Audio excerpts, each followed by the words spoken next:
السلام عليكم، مرحبا بكم معايا فيديو جديد. نتمنى يلقاكم في احسن الاحوال بصحه جيده ان شاء الله. من بين الطواجن اللي انا كيعجبوني بزاف هذا الطاجين هذا اللي كيجي زوين خفيف بلا لحم بلا والو، كيجي زوين لذيذ خفيف للعشاء ولا للغدا. المهم تبعوا معايا المراحل لاخر الفيديو. اللي مازال مشتركاش في القناه مرحبا بك، اشتركي في القناه وما تبخليش عليا باللايك ديالك الا كتشوفي ان المحتوى ديالي يحتاج انك تشجعيه. المهم هنا خديت بصله مقطعه رقيقه، فلفله حلوه مقطعه حتى هي نفس الطريقه، وعندي العطريه فيها البزار سكينجبير خرقوم وشويه ديال الكمون، شويه ديال الزعتر حكيته بين يديا، وعندي شويه ديال الملحه على حسب الذوق.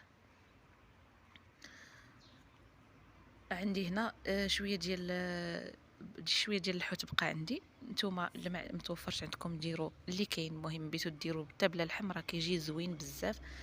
اللي عندها صدر ديال الدجاج مقطع دير، ولا الكفته ولا اي حاجه، المهم راه هو تيجي بلا لحم بلا والو. ودرت شويه ديال زيت الزيتون،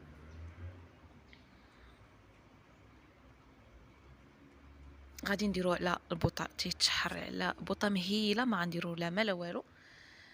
لحقاش كيطلق الماء. هادشي هذا اللي درت غادي يطلق، غادي يعني يطلق كميه ديال الماء، ما كاينلاش نزيد المرقه غادي يجي باسل صافي. من بعد ما غيتشحر لينا وتهبط ديك البصله وكلشي طيب هو هذاك، غادي نضيف البيض على حسب الكميه. انا درت 2 بيضات كافيين. الطويجين هذا راه غير ديال 2 ديال الناس.